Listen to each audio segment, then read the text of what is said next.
Welcome back, everyone. Oz here, and today I've got some r/EntitledPeople for you all. As per usual, I'll be reading the post, giving you my opinions at the end, and I hope you do the same down in the comments below. And without further ado, let's jump right into it. Past progress 5472. Entitled neighbor rips out stairs to my easement and builds a wall, blocking use. I own a home with an easement that goes down to a lake. 4 years ago, my neighbor decided that I was no longer privy to the use of my easement and tore out my stairs and built a wall, blocking my use. My home has a deeded walkway easement that is both on my deeded and purchasing agreement. The easement is also on my neighbor's purchasing agreement and land survey. With this said, I had to sue my neighbors and they were sure to drag this out by not responding, asking for extensions, switching attorneys, etc. 3 months ago, I won my case in summary judgment. They then filed a motion of errors saying that the judge made a mistake. Well, they lost again, and they were ordered to return my stairs and remove their wall. Well, now they filed an appeal. They're trying to bankrupt me, all because their ego won't accept that they were entirely wrong the entire time. Mind you, they have their own lakefront frontage, and they are fighting me over my 10 feet. The mindset of these people is not within my understanding. How could they not want to use their money towards something else? I'm still baffled how this ever got this far. It's kinda just because our legal system is a little bit of a joke with how many filings you can get away with and pushing things around and kicking the can down the road. Trust me, I am very aware and understanding of how it took 4 years for you to get to this point. This shit can be frustrating as hell.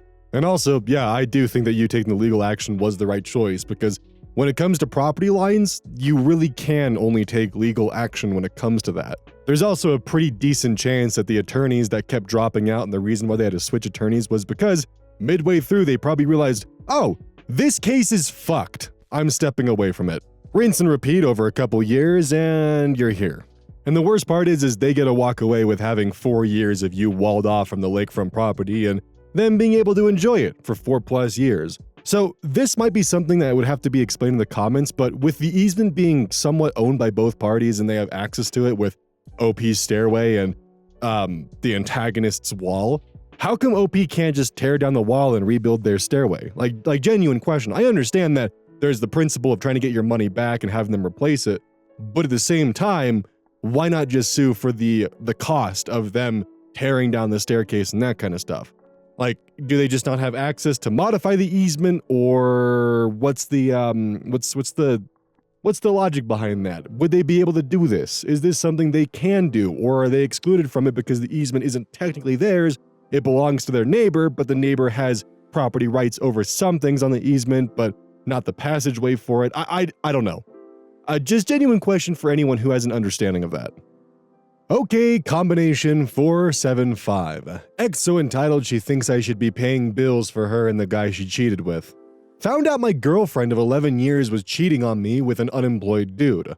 Of all people. I'm not rich, but I provide her a good lifestyle, paid most of her bills, provided a nice place, nails and hair done regularly, dates every weekend, couple vacations a year. She got used to that lifestyle and wanted to keep living it despite cheating with a broke dude. She didn't admit to the cheating. I caught on to it. Once it was clear I was done with her, the entitlement really started to show.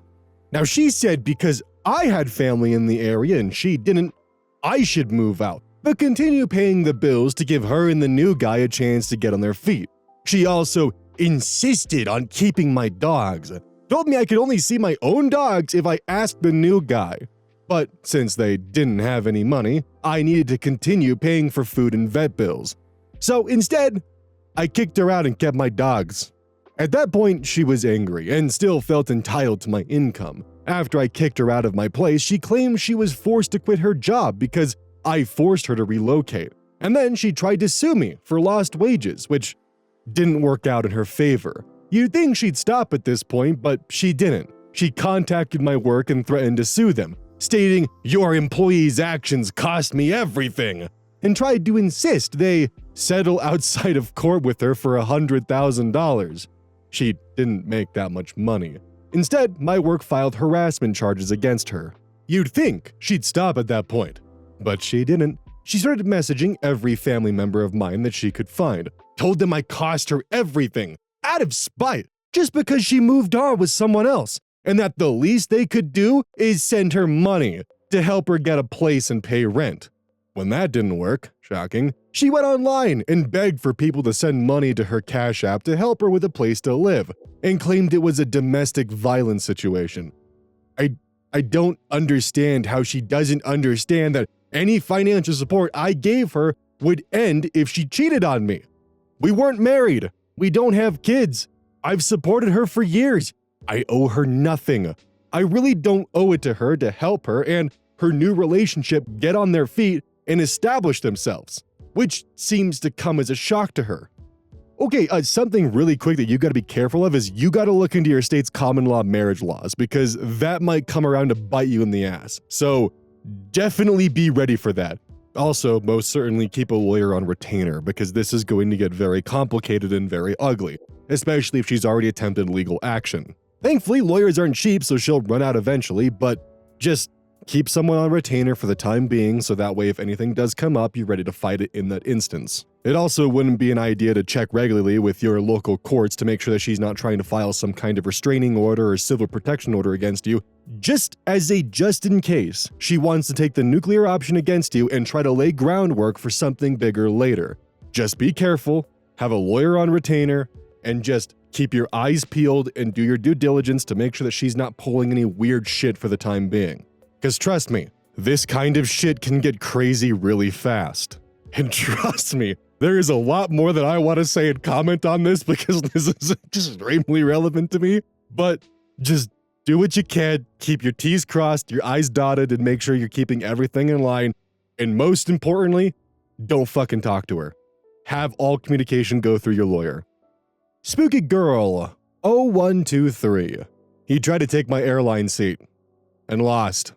I was traveling to Las Vegas to meet up with some friends and pre-booked my seat with this airline. They charge extra for certain seats. I chose a window seat with extra legroom due to my disability, which cost me an additional $45.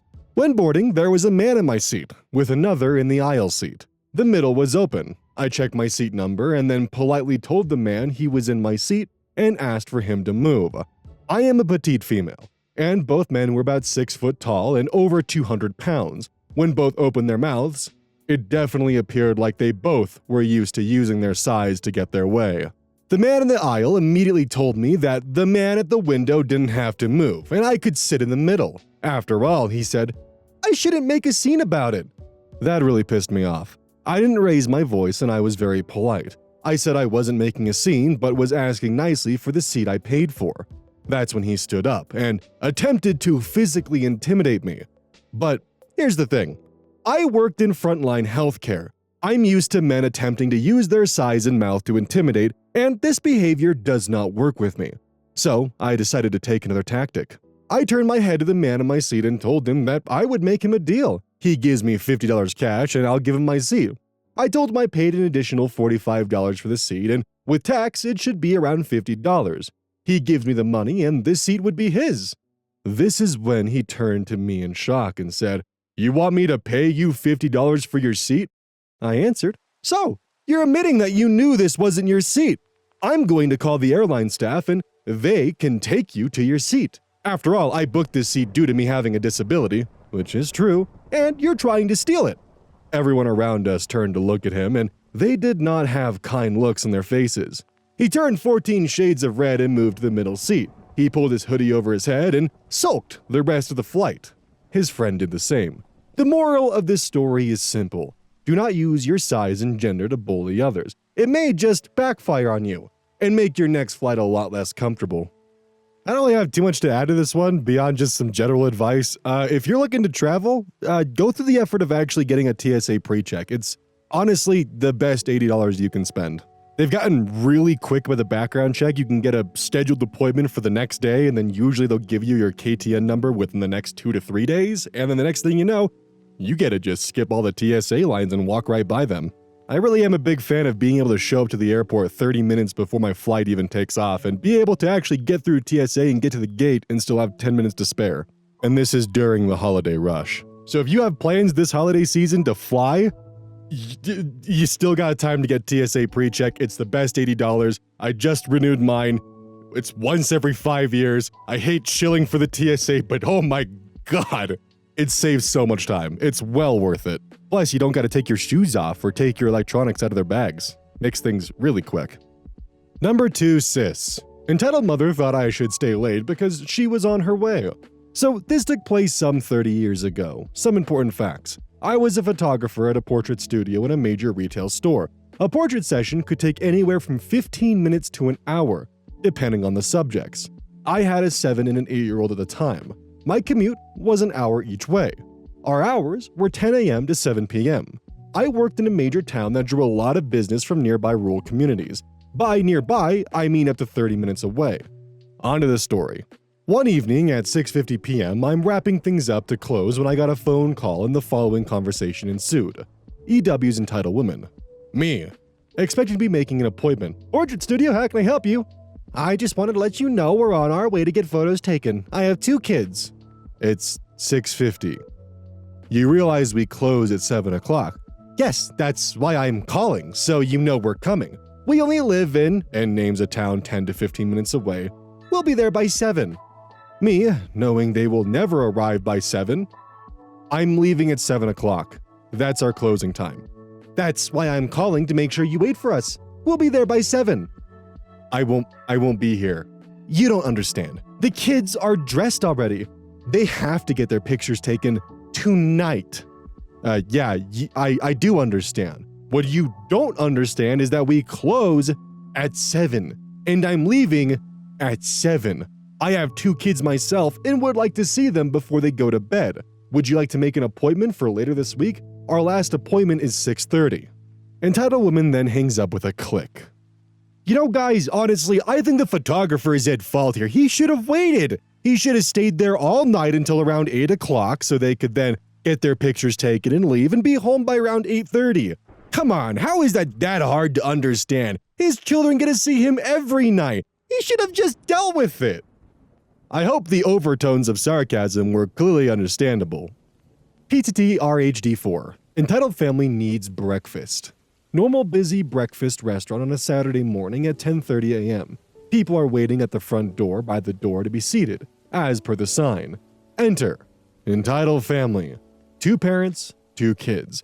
They walk right past everyone else, instruct the kids to pick a table that's empty, and sit themselves down. Now, myself and my partner waited in line, got seated, and are still waiting to be served due to them being understaffed, but are just looking at our phones when this family sits next to us. After about 5 minutes, they start looking around to the server before, finally, the dad gets up and goes to the front. He says they've been sitting there waiting for menus and to be served. The staff were confused, but very nice about it and told them they would inform their server. They also point out the sign that said, "Please wait to be seated," as well as that they're super busy and understaffed.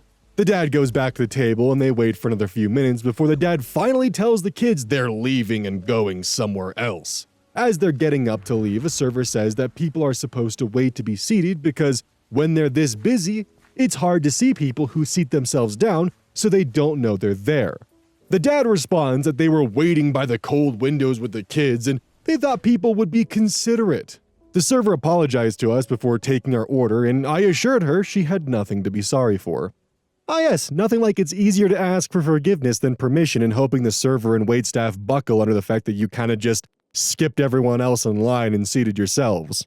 So when I worked in food service, I didn't work at I don't want to say restaurant because it's pretty damn close being fast food, but I didn't work in an establishment where a seating was assigned by the host and then, handed off to a server. So how often does this kind of shit happen where someone just bypasses the host and sits in random seating and, hope that they get served like nothing happened? Like, is this rare? And when it does happen, do you just tolerate it or do you ask them to leave? Because you gotta think that for people who do this, they've gotten away with it enough times and got exactly what they wanted and probably know it's wrong, but know that not much of a fuss will be made about it and they can just simply do it and get away with it. So how often do they get asked to leave the restaurant or how often are they just served? Advanced 77. Idiot manager thinks people will be able to work whatever random shift she puts them down for. I only work 2 shifts a week, Saturday and Sunday, and I've made it clear that I can't do any other days. I check the schedule when it comes out, but it's only really to see who I'm working with and not what times I'm down for because I assume it's the same every week. I'm scheduled to start at 5 normally, and I was just checking my schedule out of curiosity to see who I was on with, and I noticed that I was down to start at 11:45, and it was 4 p.m. at this point. I kind of shit myself and I told my mom, and she said that it was their fault for first of all not asking me and then putting me down for a 10-hour shift that I've never done before. I didn't get out of bed until 1 p.m. and they never rang me to let me know or anything, so it couldn't have hindered anything that much. I went in and my coworker gave me a dirty look, so I apologized to her, and she was like, "I'm not the one you should be apologizing to." So I went and spoke to my boss or manager or whatever and said, "Sorry, but I can't do that shift." And she said, "It's okay, we managed without you." What a dumbass. Like, why would she assume that I would be able to do a random 10-hour shift that I've never done before? So, hot take, I actually think that OP's the entitled one here. So, let me get this straight. You communicated you can only work Saturday and Sundays. They still scheduled you on a Saturday or Sunday. And when the schedule came out, you didn't check it and you just waited for the day to arrive until you actually looked at what was going on. Like, if the schedule came out and you argue with them right from the get-go, like, "Hey, I don't normally work these hours and I definitely can't be prepared to work something along these lines," that would be a different story because you caught it early and you confronted them on it. But you certainly can't just assume the schedule is going to be the same from week to week because, hell, someone might have the day off, someone may be out of town. I mean, there's so many factors that could go into the schedule changing, and chances are they probably thought, well, they said Saturday and Sunday, but not a specific time frame they can work, so we're going to schedule them for a longer shift today. That's pretty normal. Like, unless you specifically discussed with your managers, "Hey, I can only work these time frames on these days," which you did not specify, you're the entitled one here. I'm sorry, but that's how this comes off to me. And this is coming from someone who I had a manager that would schedule me on days when I was at school, like in high school. Like, that was something I had to deal with at the time. So I get and understand and sympathize that there are managers out there that definitely don't give a shit about your scheduled days and what days you're set to work on, but this doesn't sound like that instance. I mean, hell, you admitted that you failed to check the schedule, so yeah, I'm sorry, but this one's on you. Utaz Devil. You mean other people don't want to hear the videos on my phone? I was in the waiting room with my wife who was waiting to be admitted for surgery, and a woman comes in, sits down near us, and starts playing her videos at full volume, no headphones. And we moved, rather than deal with the confrontation, but even from across the room, you could still hear them. The receptionist walks over to her and says, "I need to be able to hear the phone, so you need to be quieter." And she acts shocked and says, "I'm just waiting for someone to text me." No, we can hear your videos, lady, and it isn't just text message alerts. She turns the volume down slightly, and about 5 minutes later, I have had enough and say, "It is incredibly rude playing your videos with no headphones in a public space." She is again shocked and says she's waiting to hear from a family member. I told her this is a waiting room for surgery. By this point, my wife was in surgery prep, and we're all waiting to hear about people. But we don't want to hear the sound from whatever she's watching. She apologizes and turns off the videos. 5 minutes later, she turns them back on. With volume. I gave up. Some people you can't reason with. I sat in a chair outside the waiting room until my wife was in recovery. See, that's when you play your own videos, but it can't be something standard. It has to be like TikTok garbage core. I'm talking neon colors, lots of yelling, lots of screeching, incoherent speech, and loud enough to annoy everyone in the lobby to give her a little bit of taste of what's going on. If she's not going to have shame with her actions, why should you? You'll probably never see these people again, so may as well just make the best worst impression you possibly can and give them something to remember for why they shouldn't behave like this in public. I mean, hell, a lot of the traits that I didn't realize that I did that were annoying, I learned that they were annoying because someone else did them around me, and I realized, oh god, I do that. So sometimes the best way to deal with someone who's behaving like this in public is to give them a nice old taste of their own medicine and just give them a bit more than they asked for. Phoenix APOC, we need new silverware. I work as a server at a restaurant not knowing for being vegetarian. We have a few options, but not many. That's fine, we can accommodate. A table of 4 comes in. They are short and curt right off the bat. They tell me pretty early on that they're vegetarian. No worries. I direct them to a few menu items that can accommodate. After I take their order, one of the women tells me, "And we need new silverware." I apologize. Sometimes silverware comes out dirty, but I was surprised she handed me all 4 of their setups back. So I went and got new ones, making sure to inspect them myself. They're all clean. I bring them back. As I'm handing them out, the woman asks, "Are they new?" I hesitate, now wondering if they're germophobic. Not a completely unusual request. We get it from time to time to where people want disposable silverware and cups, but they've been drinking out of the cup, so I ask, "Did you want disposable stuff instead?" They told me no, metal was fine, but it had to be new, and they preferred metal. Now I'm mildly annoyed. I'm sure we have some new silverware somewhere, but that's going to add steps. The woman sees me hesitating. I'm thinking where they would be, when she says, "We just can't use any silverware that has ever been used on meat." Is this a thing I don't know about? Possibly a religious practice or something? I make the mistake of telling them that I can find them some new silverware. As I'm leaving, a different woman stops me and asks, "But what the cooks use? They only use meat-free tools, right? For meat-free dishes?" I'll spare the back and forth, but essentially they wanted their food prepared with tools and dishes that have never had meat in them. They seemed absolutely shocked that I said there was no way I could guarantee that any tools in the back had never touched meat. I told them I could have the cooks wash a set of tools and pans beforehand. We will do this to accommodate allergies, but this wasn't good enough. They ended up leaving, in their defense, more disappointed than angry. But like I said, nothing in our style of restaurant indicated we would be like that. Really seems like the kind of thing you should call ahead and ask about. Okay, I've personally never heard of anyone who has this kind of aversion to meat, to the point where you can't even use the same knife that's ever touched a piece of meat before. But if this is the kind of dietary preference that you have where even the tools and cutlery you're using have to have never touched a single piece of meat ever, then why not just go to a vegetarian-only restaurant? Why go to a place where meat is on the menu and demand that they go out of their way to either buy new utensils or find new unpackaged utensils for you to use? It just seems so, entitled. And it's worse because people that do want to follow a vegetarian diet or vegan diet are given even worse names by people like this who have such a high standard for the shit that they're even touching that suddenly they have to make everyone else's life around them a living hell just because they can't use a spoon that's touched a meat stew. Is there anyone that can maybe shine a bit of enlightenment on what's going on here? Because I've certainly never heard of this before. This seems pretty fucking crazy in my eyes. But again, as OP stated, in their defense, they were more disappointed than angry, and that is a respectable outcome to having these kind of expectations. If they were angry about it, then this would be a very different conversation, but I'm more just confused than anything else. Apprehensive Spite, 589. Entitled Thief gets angry because he can't steal. This happened yesterday. I was at the car wash. It's one of those that you drive through and then park to clean and vacuum, with a couple of vacuum hoses on each side of every parking spot. Yesterday, they were fairly slow when I arrived.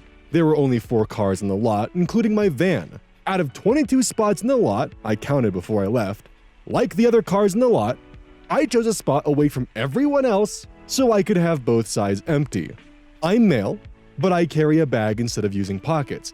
Think small messenger bag. I had my bag sitting in the passenger seat of my van when I opened both of my front doors and both of the sliding doors. This particular car wash supplies loaner towels for drying and cleaning, with buckets for used and dirty towels. I had just returned with a couple of towels when a guy pulls up immediately next to my van. That was annoying, since there were a lot of choices and other places to park, but whatever. Then I realized that my bag was easily visible from the property entrance and from the wash tunnel exit. So I went to the passenger side of my van to dry, clean, and vacuum that side. I then closed the sliding door and locked it, followed by locking and closing my passenger door. About 30 seconds after I went to the driver's side to work on that side, I heard someone pulling on my door handles. I immediately looked up and, unsurprisingly, it was the jerk that parked next to me. So I yelled over to him, "Yeah, I already locked the doors." He gets so angry that I can see him turning red, and he yells back at me, "Fuck you, asshole." Then he punched my van, which hurt his hand more than my door. jumps back into his car, and tears out of the parking lot as fast as his little beater can go. I laughed and flipped him off as he drove away. When I went to look at the other side, I have no idea where he hit my van, there was no mark or dent of any kind, so I finished cleaning and went to the store. I'm just glad I locked my doors, lol. Too Long Didn't Read entitled Jerk got mad because I locked my doors and he couldn't steal my bag from out of my van. Edit to add, I always keep my doors locked except when they are in use. Anytime I get gas, use a drive-thru, or am simply driving, my doors are locked. I live in Albuquerque, New Mexico. There's always a possibility of a crackhead trying to do something stupid. I only had all my doors open because I was not close to anyone at the moment. This reminds me of the clip of the two guys wrestling over the TV and it drops on the ground and breaks, and it's like, great, now we both can't watch TV. Yeah, that's my TV. To this day, that is still one of my favorite interactions. Don't forget, this is brought to you by GamerSupps. Use code ODDS at checkout. It's basically a caffeine powder that you put in your water, and I actually really like it. I use this on a daily basis. Don't forget that every purchase you make using code ODDS directly supports the channel. And if you want a personal recommendation from me, I would either recommend the Soda Pressing Pear or Dragon Fruit Punch. Those two are currently my favorite flavors. And as a note, once we sell a certain amount of stuff, I get my own flavor and my own cup, and you all know I'm gonna choose some degenerate shit that's gonna make their PR team squirm. My goal is to make them regret partnering with me. So please, use code ODDS at checkout to make my dream come true of making a PR team squirm.